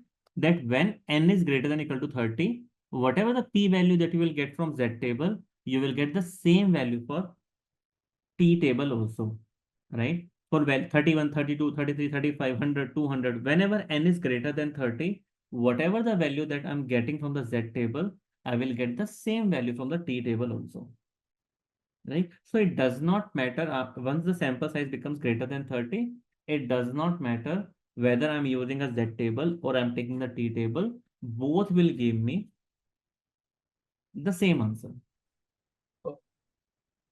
Is it because the central limit theorem work like the sample size should be 30? Right? No, it's not like that. Central limit theorem has no compulsion on the sample size. Here, after sample size greater than 30, let's see why we are taking, okay, let's start from the very beginning itself. Let's revise it once. Why we are using T distribution in some cases and why we are using Z distribution in some cases. What is the answer to that? when it is Yeah, unknown, we When have to the use T standard deviation of population is not known. Yeah, right. So you are saying that in some cases I will be using Z distribution, in some cases I will be using T distribution, because in some cases the standard deviation of population is unknown. My question is now, when the standard deviation of population is unknown, right? What is forcing you to use T distribution? Why not Z the distribution? sample size is like greater than 30. No, forget about the 30 part. I'm just asking, like you said, I will be using T distribution when the standard deviation of population is unknown. I'm just saying, why? Because we are assuming standard deviation of the sample population is equal to approximately equal to standard deviation of the entire population. We are Right, assuming, which right, gives errors. right. It gives error. To counter that error, I will be using t-distribution, right? Now, my question is, why there is an error when I'm assuming that the standard deviation of sample is same as standard deviation of population? There is an error because not every time sample will be representative of population. Is that correct? Yeah. Yes. Right? As simple as that. The standard deviation of sample, I cannot assume it to be equal to standard deviation of population because sample is not always a representative of population. Okay. But can I say that bigger the sample, higher are the chances it will be representative of population? Yes, no. Yes. Yes. Right? And smaller the sample, lesser are the chances that it will be representative of population. Yes. Right? Right? So the same thing. So when the sample size is less, okay, when the sample size is less, and if you will make an assumption that the standard deviation of sample is equal to standard deviation of population, if the sample size itself is very small, then this assumption is going to lead to big errors. Yes. If a sample size is very small, then assuming that the sigma sample is equal to sigma population will lead to bigger errors as compared to when the sample size was big. Understood? Not Yes. understood? Right? Right. So it means that this assumption will lead to bigger errors when the sample size is small. This assumption will lead to smaller errors when the sample size is big. Because when sample size is big, sample will become representative of population. When sample size is smaller, it will lead to bigger errors in this assumption. Okay, that's the reason t-distribution is dependent on the sample size, because smaller the sample size, more correction I want to do. Bigger the sample size, lesser the correction I want to do. Okay, and when the sample size is greater than 30, I don't want to do any correction. Okay, that's why whenever the sample size is greater than 30, I'm using Z distribution, or even if you will use T distribution, you will get same value as Z distribution. Okay, because there is nothing to correct when the sample size is greater than 30. We assume that when the sample size is greater than 30, more or less whatever like this assumption will not lead to much error. But when the sample size is less than 30, this assumption will leads to errors. Smaller the sample size, bigger the error will get introduced, and more the correction I need to make. That's why t distribution is dependent upon the sample size. Okay. Sir, this is because more number of samples almost are representative of the population. That's Bigger the right? sample, yes, bigger the sample Yeah. is not more number, bigger the sample is a representative of population. Yes.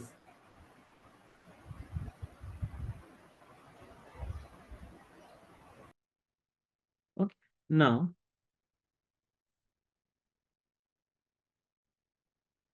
why n equal to 30 becomes border? I didn't get it, Stevie. What is the question? That why we are assuming n is Why 30? specifically 30? Why like experiment based, right? The whole central limit theorem is experiment based. Okay.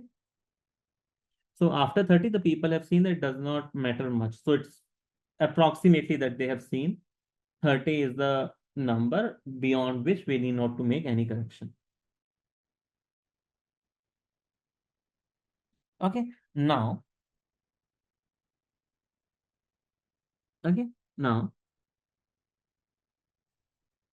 if I will just rearrange this, I'm just rearranging what I've done over here. So what I'm doing is more or less, I'm saying that if sample size is greater than equal to 30, then it doesn't matter whether the standard deviation of population is given or not. irrespective of that, I will be assuming it to be normal distribution. That is the Z distribution. When the sample size is greater than 30, I will assume always use Z distribution. Okay. When the sample size is less than 30, then I will be asking this question whether the standard deviation of population is unknown or known. Standard deviation of population is known or standard deviation of population is unknown. Okay. If the standard deviation of population is known, then it means that I'm not making any assumption. I will simply say sigma CLT is equal to sigma population divided by under root n.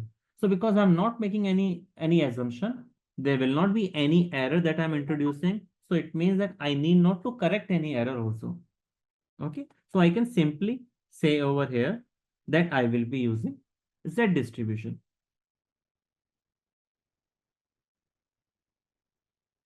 But when the sample size is small and the standard deviation of population is not known, in that case, you will be making an assumption that the standard deviation of sample is same as standard deviation of population.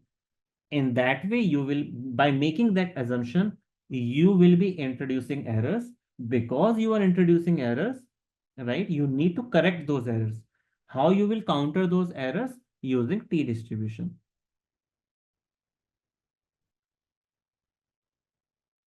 Okay. Either you use this flowchart or you use this flowchart, you will end up doing the same thing. So totally your choice. If this makes much more sense to you, use this. Or if this makes much more sense to you, use this. In any case, you will end up doing the same thing.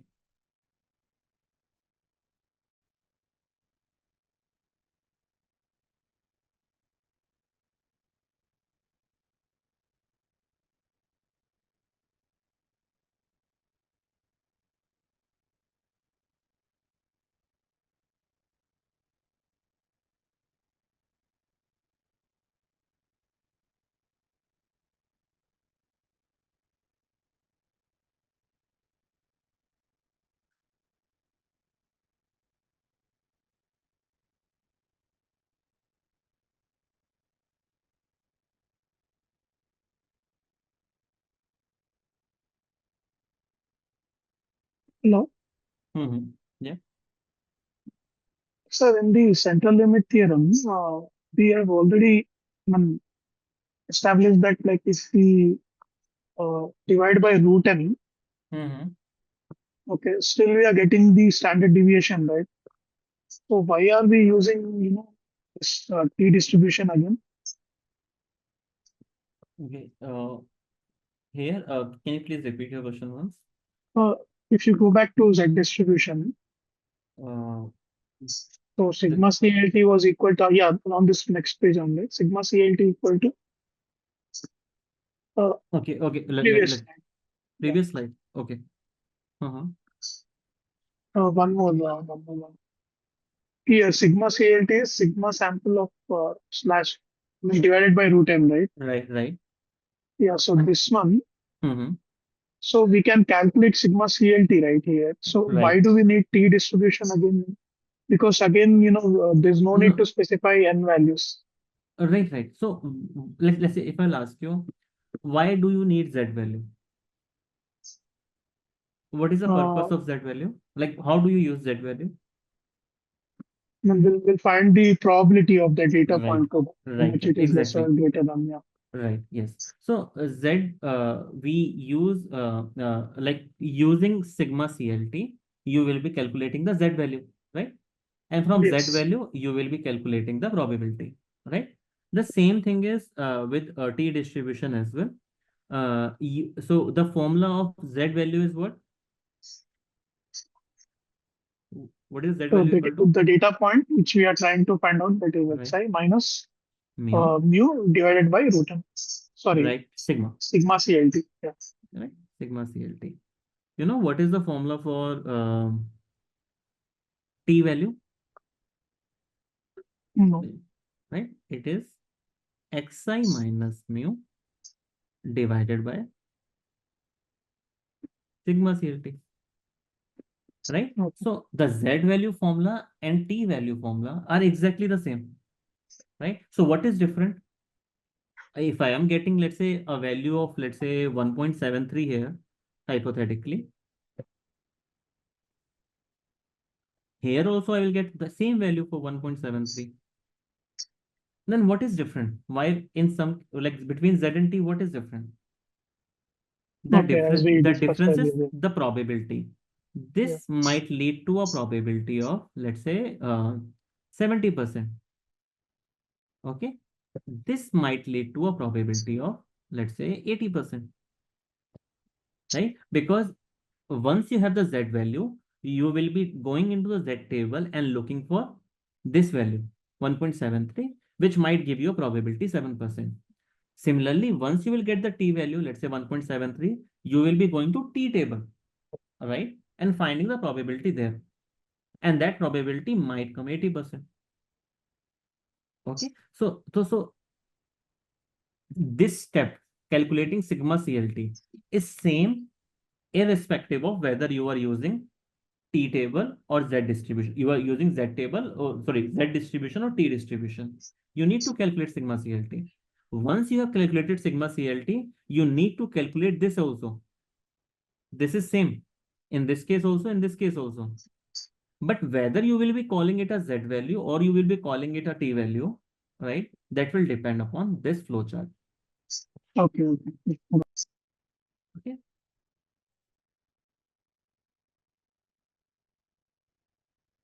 I will remove it from this slide. I have added it on the next one.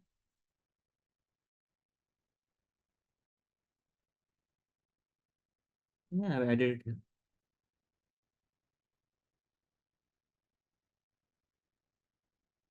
Sir, Mhm. standard deviation of CLT, sigma CLT is equal to sigma population by square root of n red CL in the CLT theorem. Right. So there, if we have taken this n is equal to 1, that means sample size is 1, then both sigma CLT and sigma population will be coming same, right? That means both mu and sigma are coming same. Right. That Actually, means- yeah, you're right over there. That is a little incorrect thing. So what happens is that although central limit theorem does not put any constraint on the sample size, right? But that does not mean that we should take a sample size which is very small, like 1, 2, 3, 4, or 5, right? In general, we should avoid that because that will not lead to right result. See, one is not a sample, one is an individual, Yes, right? yes. That's why it stops holding true when we take n equal to 1. So you have a very good point. Like if I look at the formula, it will look like that as if it will become equal to population. Yeah, right. And it will make sense also. I'll tell you why it will make sense. Let me just think about this once. Just 1 minute. Okay, let's do this. It's a very good question. So what was the question? Can you please repeat? Yeah, sure. So she said that we are saying that the sigma CLT is same as sigma population divided by under root n, right? What if I Yeah. will make n is equal to 1? If I will make n equal to 1, then what happens is sigma CLT will become sigma population, right? So we were discussing this point. Now, Okay. when we say n equal to 1, what is the meaning of that? That you are taking only one individual at a time. Is that correct? Yes. Yeah. Right? Now, what I will do is, let's say you have picked one guy. Let's call him A1, and you note down his height. Let's say his height is 108. Then you pulled out another guy. Randomly, you pulled out. That guy came out to be 115. You randomly pulled out another guy. It came out to be, let's say, 120. Randomly pulled out another guy. It came out to be 102. If you will do this a lot many times, let's say hypothetically you covered the whole population. The population is, let's say, 10 lakh. Okay, you covered the whole population, let's say. And I am assuming that each of this is what? What is this? This is sample 1, right? This is sample 2. This is because in your sample, you are saying that in each sample, there is only one individual.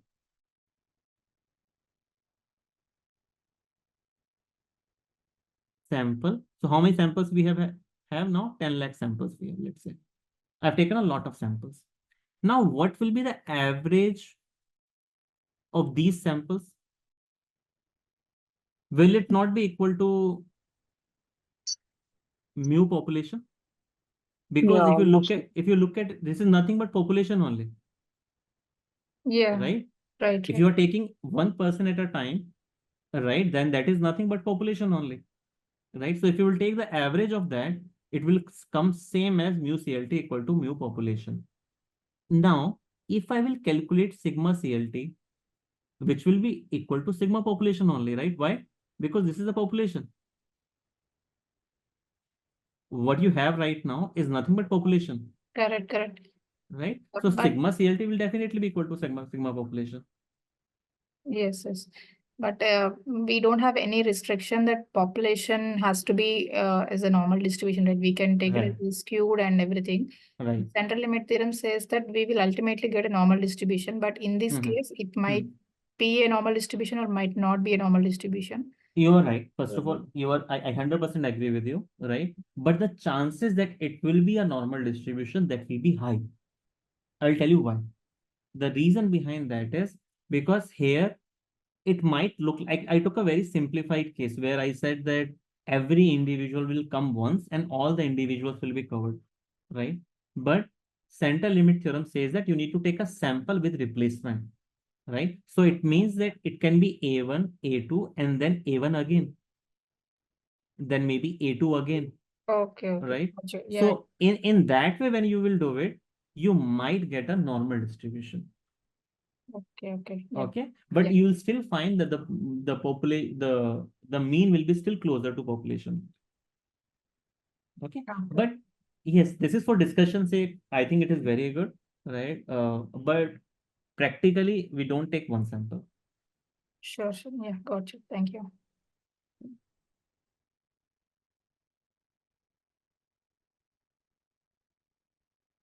Okay, now I wanted to start another topic, which is hypothesis testing, but I want to complete that topic in one go. It is a very important topic and it's a little complex, very little complex, right? So what we will do is let's do one or two questions related to this only, so that our central limit theorem part is very clear, because the same thing we will be applying in hypothesis testing. So we'll start with hypothesis testing tomorrow, right? So that we can do it in one go. Let's solve this question. I was thinking. No. Yeah, let's solve this question. You have any doubt? Sorry.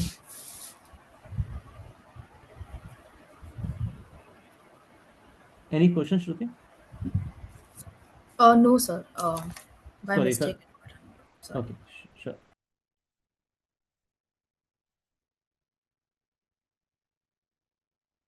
Okay, here the test statistics means Z value. Okay, don't focus a lot on the answer. Try to understand the question as well, that what they are asking. Okay, this question is very close to what we will be solving tomorrow in hypothesis testing. So try to understand it, what they are asking.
Okay. So what this question is saying, let's say you live in Alaska, right?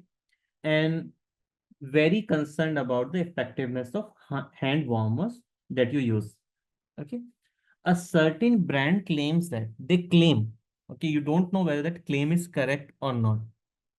A certain brand claims that a hand warmer that they manufacture will reach a mean temperature of 120 degree Fahrenheit. Okay. And just after the 5 minutes of being activated. Okay. So what they are claiming is, let me sorry, write it down better.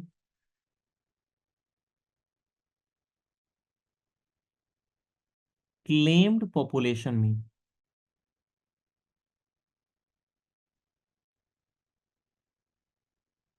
Okay. Claimed population mean is 120 degree Fahrenheit. Wanted to investigate this claim. He wanted to check whether this claim is right or not, right? You randomly sample 38 hand warmers. So the claimed population mean was 120 and we randomly sample 38. So n is equal to 38. And measure the temperature of each one of them after it is activated for 5 minutes. In the end, you find that the sample mean is 120 degree Fahrenheit. It means that let's call it mu sample, right? Actually, this is xi in our case. I will tell you later why it is xi. Mu sample is equal to your 122 with the standard deviation of 3 degrees. So my sigma sample is equal to 3 degree Fahrenheit. What is the value of test statistics? So first of all, I need to decide whether I will be using Z distribution or T distribution. You tell me whether I should be using Z distribution or T distribution. Z distribution. And Why? distribution. Why is N that is greater than 30. N is greater than 30, right? Because if you look at it, the sample size here is greater than 30. So I will be using Z distribution instead of T distribution. Why this question came? This question came because sigma population is not given to you. Okay, if sigma population was given to you, right, then I would not have asked you this question altogether. But because sigma population was not given to you, I asked you whether I will be using T distribution or Z distribution. Okay, but because the sample size was greater than 30, I will be using Z distribution. Okay, so first of all, I will be calculating sigma CLT. Can you which please is explain that why U sample xi equal to U sample is 122? 122. I will explain. Okay? So sigma CLT will be is actually equal to sigma population by under root n, but because sigma population is not given, I will be making an approximation to solve the question. This. Okay. Now, what is sigma CLT? It will be 3D. 3 divided by under root 38. Has anyone calculated this value? Yes, 0.48. 486. 0.48, let's say. Okay, now I'm saying that it is xi is going to equal to 122. First of all, what is xi in general while calculating z value? What is xi? Data point. A data point, right? Just 1 minute. Right? When we calculate Z value and say xi minus mu divided by sigma, let's say in this case sigma CLT. What is xi? Xi is a data point. In central limit theorem distribution, okay, the normal distribution that we make in central limit theorem, what is each data point represent? Mean. Standard deviation. Average. Mean sample. Standard deviation. No, each data standard deviation is of the data points. The standard deviation itself is not a data point, Yeah, right? Mean times of a the sample. data. Data point represent the average of each sample. Right. Each sample average is considered data point, right? So here, what is given to you? A sample's average is given to you, and that's why I said it is a data point. Xi is nothing but a data point. The mean of the sample is a data point in central limit theorem. Right or wrong? Yeah. Right? A mean of a sample is a data point in central limit theorem. That's why I said Xi will be equal to 122. Okay. So Didn't now, understand. Please explain once again. right. So I was like in central limit theorem, right? When we calculate sigma CLT is equal to sigma population divided by under root n.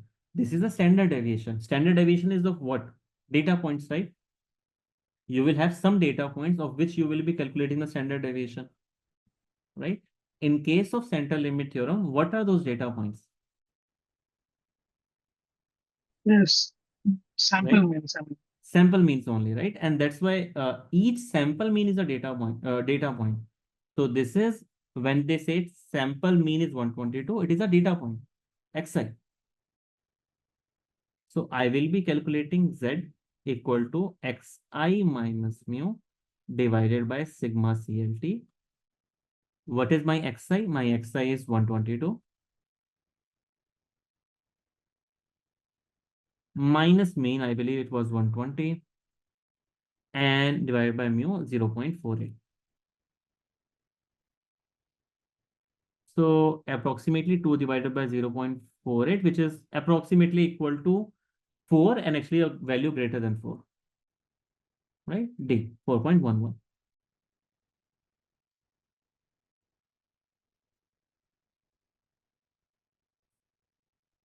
So indirectly, this means the sample mean is like 4.11 standard deviation away from our like original like population No, of 120. no. This standard deviation is of central limit theorem, right? And Z value came out to be 4.11. It means my sample mean is 4.11 standard deviation away from sample means distribution. Okay. Right. The average that I had for the sample means, this particular sample mean is 4.11 standard deviation away from it. Okay. This distribution is of sample means, not of population.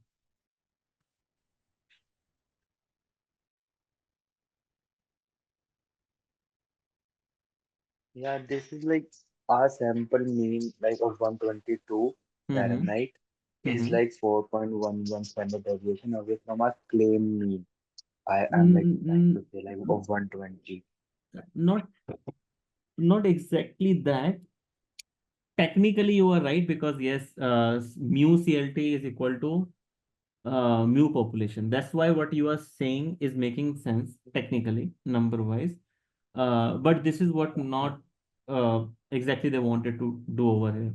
Anyway, the question that you have will be better answered tomorrow with the hypothesis testing. As I was telling you, this question is actually, we solved it using central limit theorem and we got the right answer. Okay. But this question is not of central limit theorem. This question is of hypothesis testing, and we will see why this question is of hypothesis testing and why we are being able to correctly answer this question using central limit theorem. Okay, because hypothesis testing, as we will see tomorrow, is nothing but application of central limit theorem in real life. Okay, so a hypothesis testing question is nothing but a central limit theorem question. It's just that the English will be different. Okay, why the English is important? The English is important because in real life, this is the kind of English that we will be seeing. Okay, and not exactly your mean is this much, your standard deviation is this much. Tell me what is the probability related to that, because this is not math, this is statistics, right? So we are more interested in how we will be applying this knowledge into the real world, and the real world problems will look something like this. Sir, but Z-score, it measures how many standard deviations a data point is away from the mean, right? Right. Then why can't we say it's 4 times the standard deviation away? We can say that, but instead of saying that it is 4 times standard deviation away from the population mean, I will rather say that this is 4 standard deviation away from the central limit theorem mean. Okay. It's just that he was right in saying population mean because mu CLT is equal to mu population. So you can say mu CLT also, you can call it mu population also, right? But technically it is mu CLT from which you are 4 standard deviation away, not from mu population. Okay, this 4.11, right, is coming from this distribution where the mean is equal to population mean, but this is also equal to mu CLT, right? So technically I would rather use mu CLT rather than saying mu population, because if I was talking about population, then I would say that, okay, this particular individual is 4 standard deviation away from the population mean. That will be the right statement. But I'm not talking about population here. I'm not talking about individual here. I'm talking about a sample here. So I will say that this particular sample average is 4 standard deviation away from mu CLT instead of saying mu population. Okay, clear? Yeah, clear. Sir, it's like 4 sigma CLT standard deviation away from the mu CLT, right? Mu CLT, right. Okay.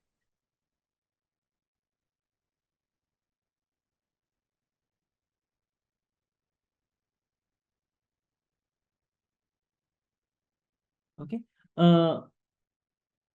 Any question on whatever we discussed today? Okay. So one request to everyone, do revise whatever we have covered today. Do go through the recordings today itself. You can watch it at 2x, 3x, depending upon how much you are able to follow what we discussed today, right?